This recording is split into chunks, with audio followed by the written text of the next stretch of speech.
Let's get right into the stories for today. We're going to be discussing the erratic power supply issues. There's a story on citinewsroom.com. Let me just read that right away. I'll give you an initial headline, and then I'll read this particular. So, MPP is saying we will never let Ghanaians experience DUMSOR again. I think this was a quote that was attributed to Alfred Thompson, who is a communication member of the MPP. All right, now let me just go into the one that I actually want to read. DUMSOR challenges have been 100% resolved, Deputy Energy Minister assures. All right, so the story here says, Deputy Energy Minister Andrew Ejapamesa has announced that the challenges leading to recent power outages in the country have been completely resolved. Now, he assured Ghanaians that there will be no more intermittent power outages, commonly referred to as DUMSOR, from Thursday, 11th January 2024. Now, in an interview with Bernard Avle on the Citi Breakfast Show on Citi FM, Mr. Mesa stated that the Ministry of Finance had on January 10th, 2024, disbursed $10 million to the West African Gas Pipeline Company Limited, that's WAPCO, for gas supply, reinforcing the commitment to uninterrupted power supply. Now, what has happened over the past few days is that some obligation owed by GNPC to WAPCO was an issue. WAPCO threatened and GNPC made some initial payments, but it wasn't satisfactory. We requested the Ministry of Finance to top up, and we had to go through some approval processes. As of yesterday, Wednesday, that's Wednesday last week, the Ministry of Finance had approved a sum of $10 million to pay for part of the debt. That was the hiccup we encountered that led to power outages we encountered in the last few days. But it has been resolved. And so Mr. Mesa is quite upbeat about the fact that it's a thing of the past once one payment has been made. Let me start with you, Mr. Thompson. What do you make of this? Yes, thank you very much. And a very good morning to our cherished viewers, and a Happy New Year to the management of Citi, to yourself and everybody. You know, this electricity issue, this power issue, is a very serious one. And I don't think that, judging from how serious and its impact on the economy, the people running the country truly understand the impact of some of these things on Ghanaians. If you judge from the actions from 2017 up till now, there was no way we are not getting back to DUMSOR. DUMSOR, as we speak, is inevitable. Ejapamesa and his people can come around their mouth for all they want. You can lie for all you want. The realities of the matter is that DUMSOR, as we speak, is inevitable. And from the story you just read, all this government is seeking to do is to manage the situation and then hand the mess over to the next government. That's all they're trying to do, judging from the story. Nobody is saying that it's a financial challenge. Let's go back. And they are sorting it out. It's a financial challenge. Yeah. It's a financial challenge. Let's go back to 2015 when we had the power crisis. There were two issues. There was generational issue and there was financial issue. The generational issue was because the installed capacities that we had was not enough to meet the daily demands, consumptions. There were also issues with WAPCO and our purchase of gas and its financial obligations on the citizens. And so you realized the then government consolidated resources from the local financial institutions, financed generation, and financed the purchase of gas. That was what brought the end of DUMSOR. Now, in the wisdom of the previous government, he says, look, we've consolidated resources and funds from these institutions. Yeah. How do we pay back? So it brought what we call ESLA, the Energy Sector Levy. The purpose of ESLA was to consolidate resources to offset the debt created from resolving the generational and the financial issues in the power sector. And so you realize that with the introduction of ESLA, which is supposed to give us at least 3 billion every year, nobody should be complaining to us about financial challenges, or nobody should be telling us that we're experiencing DUMSOR because of financial challenges, because the sole purpose of ESLA was to resolve that. It's a specific tax targeted to resolve the financial challenges, the legacy debts in the sector. Good. Now this government comes into power, inherits ESLA, goes ahead to increase ESLA to almost double the revenue of ESLA. So why is somebody telling us that today we are in power crisis because there's no money? Because as irrational and insensitive as this government is, it decided to securitize all the cash waterfall mechanisms that were put in place that should have resolved this problem, that should have prevented this problem. Today, the process of ESLA are not used for the purpose it is intended for. ESLA is being used to finance chop. The process of ESLA. Where? When you say chop, what? Read the budget. You see where the process of ESLA is going. Read the budget. Yeah, but in the budget, there's no item known as chop. So what are you referring to? It's consumption of chop. Okay. It's consumption of chop. So that's what you mean. Expenditure. Of course, is it not chop? But you have to baseless, useless, ridiculous expenditures. But you have to spend to run a country. Nobody's asking them not to spend. Yeah. But when you understand that the power sector is the engine, is what runs the economy, then you must, every sensible government will prioritize the power sector. Today, you owe the IPPs to the tune of $1 billion. It's more than that. You're not paying the IPPs. As we speak, the IPPs are threatening to call on the World Bank guarantee, which was used to secure the financing to resolve the energy sector challenges. Are you telling me that any sensible person was not expecting that this was going to happen?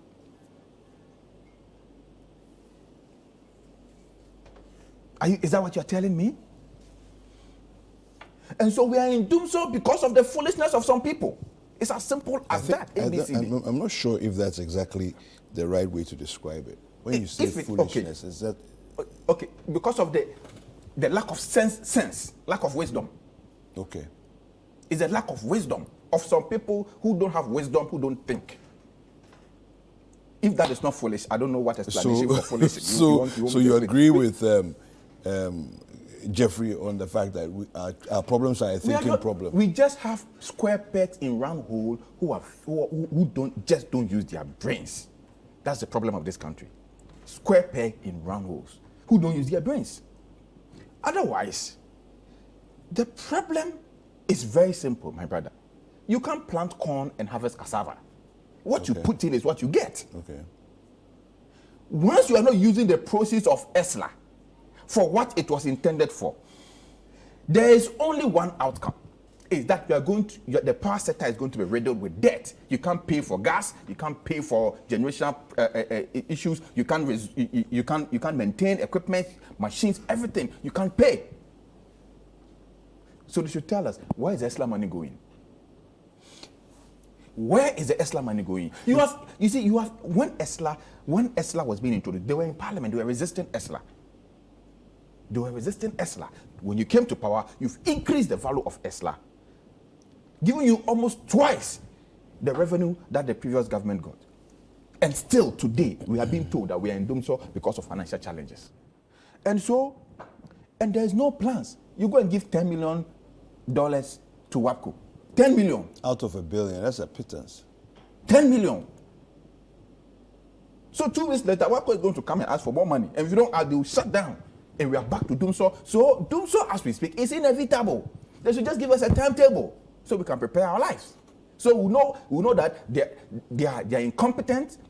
I don't want to say foolish again because you tell me it's not the right way. They are insensible. You can't handle it. So what is the use as a government? You can't do anything. You can't build, you can't transform, you destroy, and even when things have been prepared and handed over to you, you can't even manage it. What was your job? Collect ESLA, which we are all paying. Everybody is paying. You pay. Everybody is paying. When you buy anything you consume, you pay. What is your job? Collect that money and use it to pay, the sector players so that Ghanaians will have electricity. That's all. That is all. That is the job. That is all. Collect money. We are paying. It's not take the money from your pocket. It's not go and look for the money. We are paying the money. Just collect the money from A. Go and use it to offset the liabilities at B. That's all. And today we are here. Let me come to Jeffrey. Jeffrey, before you give your response, let me quickly read a part of a story. 15% imposition on electricity, harsh. 15% VAT imposition on electricity, harsh. Joe Jackson is the one speaking. Now, the story here, I'll read just portions of it. Joe Jackson, Director of Business Operations at Dalex Finance, has criticized the government's decision to impose a 15% value-added tax on specific electricity consumers. He described the move as harsh and argued that it disproportionately burdens low-income families. A January 1st letter from the Finance Minister, Ken Ofori-Atta, instructed the Electricity Company of Ghana and the Northern Electricity Distribution Company to apply the VAT to residential customers exceeding the maximum consumption level for lifeline units. Now, however, Mr. Jackson argued that the current lifeline threshold set below 50 Ghana cedis is too low to effectively shield vulnerable consumers. Don't be deceived by the fact that the tax comes after the lifeline. Mr. Jackson emphasized in an interview with Salam Adonu on Eyewitness News, the lifeline is so low that it barely makes a difference. This effectively translates to over 20% added to your electricity bill, and that's harsh for struggling families. All right, now, your initial response on this? Well, for me, is it about the 15%? No, just the general conversation. But and then we'll talk about 15% I honestly as well. think it's actually a matter of, when you listen to the Deputy Minister and what he said. I mean, for me, I'll quote this one to tell you this. Promises to a politician is an arrangement of words and sharing of words to excite expectant ears of citizens. I mean, so you want to listen to a minister, then you are ready. Then he will share with you, we won't go to DUMSOR again. Why? Were you not in this country? When there are still existing videos, we will not go to the IMF. That is, when you are not, look, if I tell you some of the videos, you see, people have not been punished for uttering careless words. Because if you uttered those statements, put them down, and then come and prove to Ghanaians why you said that. Benched on what? Did you say we will not go? Then you tell me, oh, maybe as at the afternoon time, the genset was working. Yeah. And so when they spoke about the possible power outage, I told them, look, don't worry. No issue. We can still run the have enough program. power. Yeah. Just when it goes off, we'll switch on the genset. But if you didn't have a genset, and somebody raised a concern, then let's go to Mr. Mwakun's house and bring the genset to be on standby. Because we heard on announcement that ECG says they will take the power around this time. And you just give it a down shot. And then lights go off. Then that means you have to be punished. You are the one responsible. But this is the issue. Look, I always like to do yesterday, you see, and guide yourself with yesterday. And then look at what is happening today. Yesterday was an issue of low capacity. Then we also had the limited funding to fuel the machines. Yeah. There was high consumption. Even though we're having challenges, we're still, extending power supply to other persons who are actually now building their properties and their factories. So we're still extending. There was issue of obsolete machinery. So, when the discussion were put on the table, we heard these current managers, what they told us. They lumped all to look, the inability to get the money to run the machines. But lo and behold, we saw the coming in of the power badges. Now, this issue, let's come to today's issue. We have sufficient capacity. We are told, even to extent some of them were blaming the previous administration for even going over the capacity that we needed. Yeah. And questioning why they should bring Excess two capacity. badges. So we now have excess capacity, like my brother is saying. Now, in the face of excess capacity, you have high consumption. Okay, people are consuming, but you still said you didn't need that much. Obsolete machinery.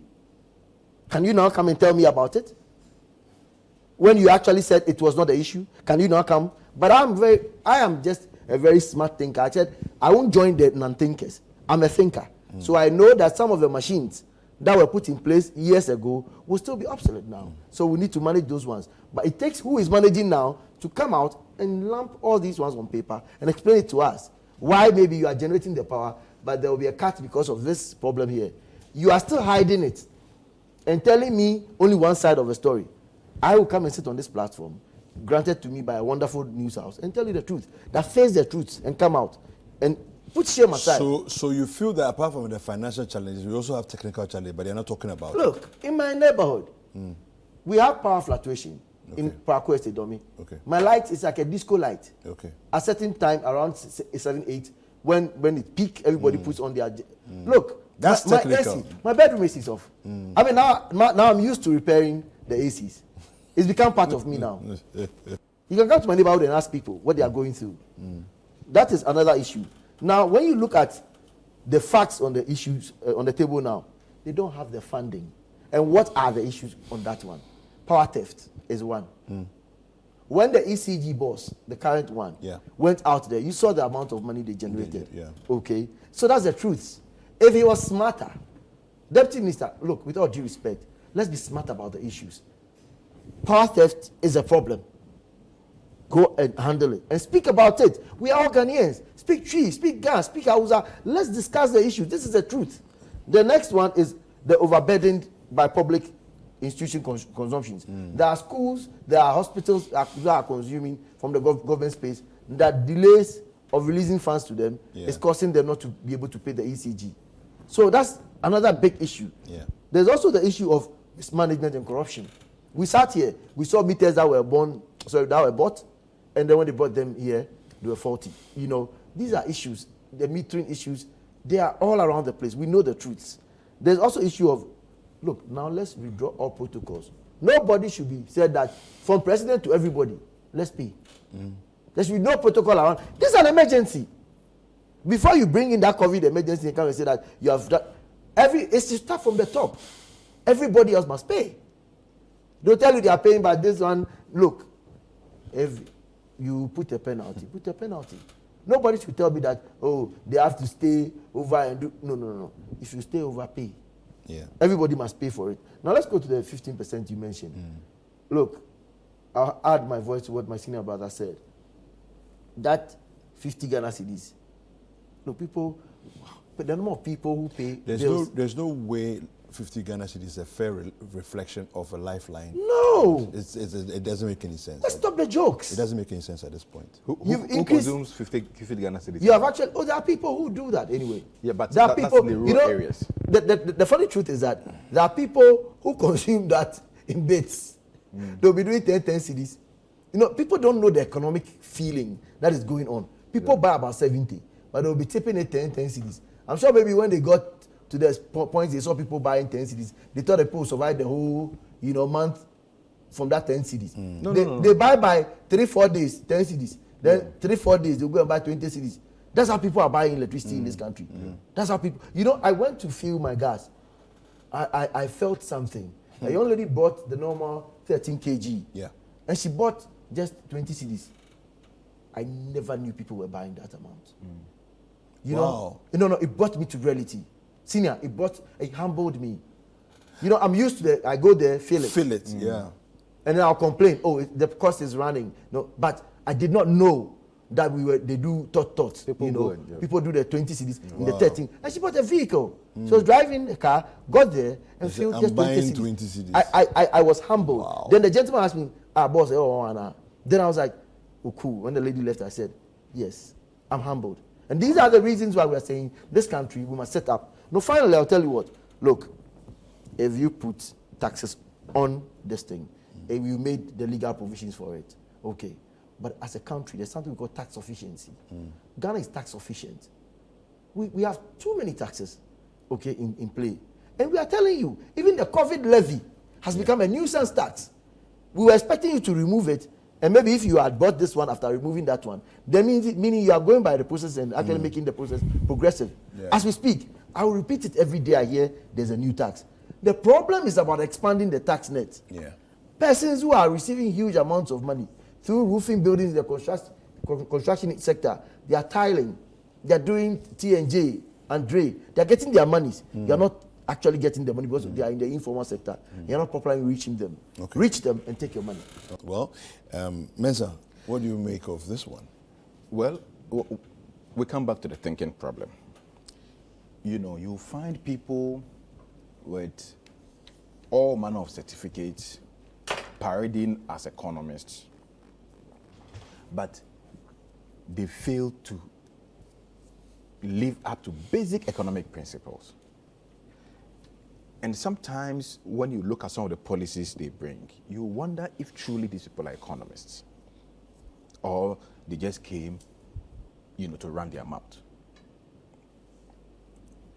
What is VAT? VAT is a consumption tax. Do you know that in the 2024 budget, VAT had been increased by about 2.5%? Okay. In the you remember, in the 2024 budget. Good. Now you want to increase VAT on electricity. You put 10% increment. 15 percent increment. VAT on electricity. Electricity, by extension, is also a consumption, you know, component. And it has impact on consumption. Because electricity is just like fuel. The moment you increase the cost of electricity, cost of production will go up. Yes. And cost of goods and services will also go up, you know, marginally. So you have a 2.5% increment in VAT. Now, electricity, which has a general impact on all goods and services, is going to enjoy 10%, 15%.